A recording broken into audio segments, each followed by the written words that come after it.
Seja bem-vindo ao canal do Pastor Estênio e receba a inspiração diária. E se a bênção não for algo que a gente precisa correr atrás, mas sim uma realidade divina que, na verdade, pode nos perseguir? A análise de hoje mergulha numa mudança de mentalidade que pode ser bem radical sobre como a gente entende e vive as bênçãos. Olha só essa frase, que é a base da nossa conversa. Ela basicamente vira de cabeça para baixo toda aquela ideia de que a gente precisa lutar, correr atrás das bênçãos. A sugestão aqui é outra. Nosso papel não seria o de um caçador, mas sim de alguém que entra na sintonia certa. Vamos ver como essa ideia se desenrola? Bem, essa ideia toda começa numa passagem bem específica, lá em Deuteronômio capítulo 28, versículo 2.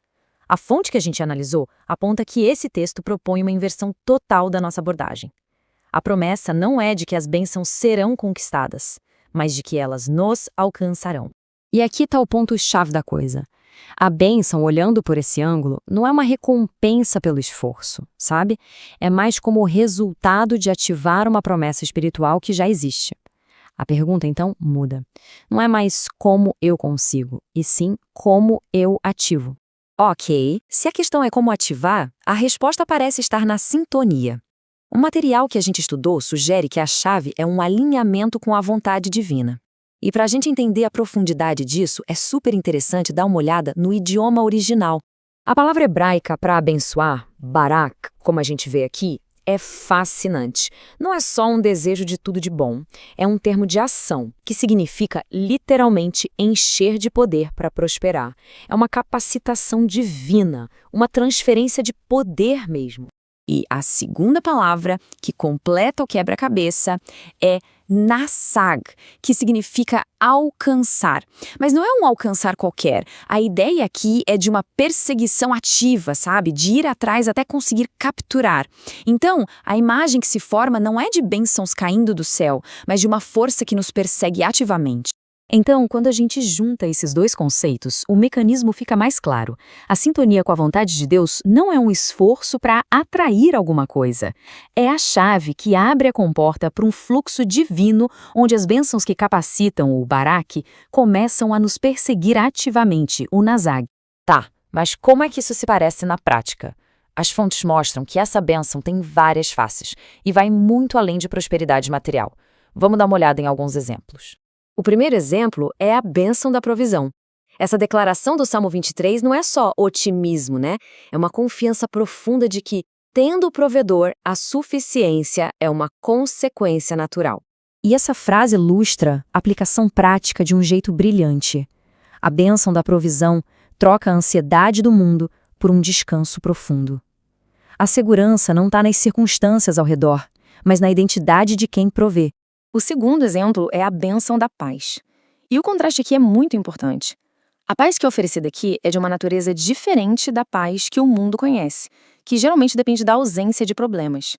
E o ponto central é esse: não se trata de um ambiente calmo, mas de um governo interno. É uma estabilidade que não depende do que acontece lá fora. Isso se conecta muito com o conceito hebraico de shalom, que é mais do que paz, é plenitude, bem-estar total.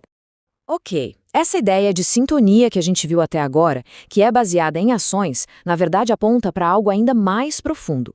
Agora vamos ver como esse conceito evolui e se consolida na nova aliança. Acontece uma mudança fundamental. A gente sai de uma promessa que depende de sintonia para uma realidade que se baseia em posição. A fonte que analisamos dá um destaque enorme para o tempo verbal aqui.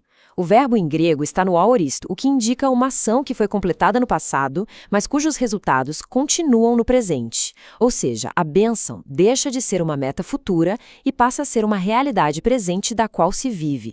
Para ficar bem claro, a gente pode resumir as verdades de Efésios 1:3 nesses 3 pontos.